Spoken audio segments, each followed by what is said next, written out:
अस्सलाम वालेकुम, welcome back to another vlog. उम्मीद करती हूँ आप सब खैर आफियत से होंगी। ये 29 जनवरी मंडे वाले दिन सुबह सुबह 6:30 बजे का टाइम था। मेरे अंकल खैर से वापस जा रहे थे ऑस्ट्रेलिया, तो मैंने उनको मिलने के लिए नहीं जा सकी। तो मैंने कहा था कि मैं सुबह सुबह आऊँगी, साथ आपको मिल लूँगी और साथ आपको एयरपोर्ट भी सी ऑफ कर दूँगी। तो ये हम अब केनाल रोड पे आ चुके थे और दिल बहुत उदास था क्योंकि एकदम से 3 माह कैसे गुजर गए पता ही नहीं चला। कुछ शादियों का सीज़न इतना होता है, सालगिरह, शादियाँ, और फिर पता ही नहीं चला कैसे वक्त गुजर गया।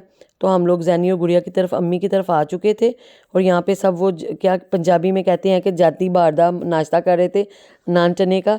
उन्होंने बहुत ज़्यादा ये नान चने नाश्ते में खाए थे, पराठे भी खाए थे। जैनी गुड़िया ने खूब उनकी खिदमत की थी। तो हम लोग नाश्ते से फारिग होकर चाय शाय पी के, तो तकरीबन 8 बजे का टाइम था, तो हम लोग घर से निकले सब। तो चूँकि कन्वेंस का इंतज़ाम था तो सारे जो घर में थे सभी, मेरी पुप्पो थी दोनों और साथ जैनी वगैरह सब थे। तो हम लोग फिर जा रहे थे। ये अंकल हैं और सब हम बातें करते जा रहे हैं कि हम अंकल, मैं शादियाँ थी आपको वक्त नहीं दे सकी, मुझे इस चीज़ का अफसोस है। तो कह रहे थे नहीं बेटा कुछ नहीं होता, मैं बहुत खुश होके जा रहा हूँ। जितने भी आज तक विज़िट हमारे गुजरे हैं ये सब उनमें से बेस्ट था क्योंकि बहुत इंजॉय किया।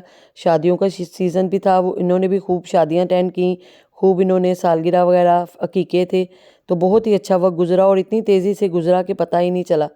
तो हम लोग फिर, हमारे पास 3 गाड़ियाँ थी, तो हम लोग इसमें डिवाइड होके बैठ गए।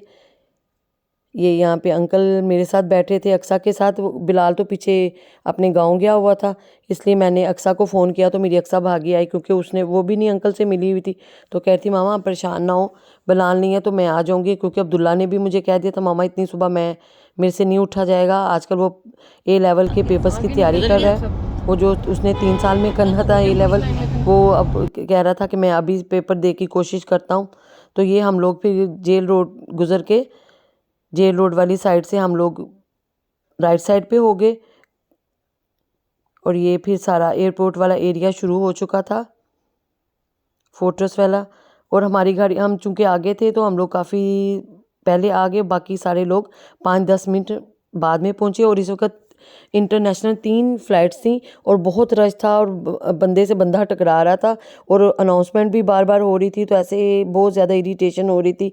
कुछ वो हमारा सोने का टाइम था, फिर फातिमा वगैरह की गाड़ी भी आ गई, फातिमा हसन। ये मेरे चचा की एक छोटे चचा की बेटी है और बड़े चचा के घर इसकी शादी हुई, यानी कि हम सब लोग आपस में कज़न्स हैं। और इसकी 3 बेटियां माशाल्लाह। फिर मेरी चची जिस गाड़ी में थी वो भी आ गई और वो व्हील चेयर इस्तेमाल करती हैं लेकिन माशाल्लाह से खुद से चलाती हैं, वो बड़ी हिम्मत वाली। ये फातिमा की बेटियां खड़ी हुई थी, मिशल, एम्बा और अलीशा। तो बहुत खुश थी। मैंने पूछा कि आप कैसा महसूस कर रही हो, तो कह रही थी कुछ सैड है, कुछ घर जाने की खुशी भी है क्योंकि इनके बाबा 2 वीक्स के बाद चले गए थे और ये 1 मंथ रही थी यहाँ पे। तो कहती कुछ हम वो भी हैं, सैड भी हैं और भी खुश भी थी कि अपने होम टाउन वापस जा रही हैं क्योंकि इनकी पैदाइश भी वहीं की है। तो ये फातिमा थी। और हम लोग फिर अब फ़्लाइट की अनाउंसमेंट होगी कि जल्दी जल्दी से जो भी पैसेंजर हैं अंदर आ जाएं। तो बोर्डिंग वगैरह के लिए आपको पता है प्रोसीजर में भी घंटा 1.5 घंटा लग जाता है। फिर वो मुझे थोड़ी सी फ़िक्र थी क्योंकि मेरे चचा की आई साइट बहुत वीक हो चुकी है, वो सहारे के बगैर, मतलब उनको थोड़ा सा गाइड करना पड़ता है कि स्टेयर्स हैं, अप एंड डाउन है, सड़क है या क्या है। तो इस तरह फिर उनकी पोतियों को मैं यही कहती कि आपने बहुत ख्याल रखना है, दादा अबू का हैंड नहीं छोड़ना। और फिर वो भी माशाल्लाह से साथ साथ थी तीनों अपने दादा अबू के पास। यहाँ पे अब अंदर जाना था उन्होंने एयरपोर्ट के अंदर, तो यहीं पे हमने उनको सी ऑफ कह देना था क्योंकि दोबारा एक दफ़ा अंदर चले जाएं तो सबको ही मालूम है कि वापसी अब नामुमकिन होती है। तो हम लोग फिर बस अब उनको मिल के, तो साथ में कह रही थी कि आप अगले साल भी ज़रूर आइएगा, कोशिश कीजिएगा। तो कह रहे थे इंशाल्लाह मैं ज़रूर कोशिश करूँगा और ज़रूर आऊँगा। पिछली दफ़ा तो कोरोना ने इतना टाइम गुजार दिया, हम तकरीबन 6 साल बाद आए थे और बहुत मिस किया था हम लोगों ने इनको। तो अब 3 महीने रहे थे, खूब इंजॉय भी किया था, बारबेक्यूज़ भी किए, पार्टियाँ भी हुई, दावतें भी हुई, बस पता ही नहीं चला।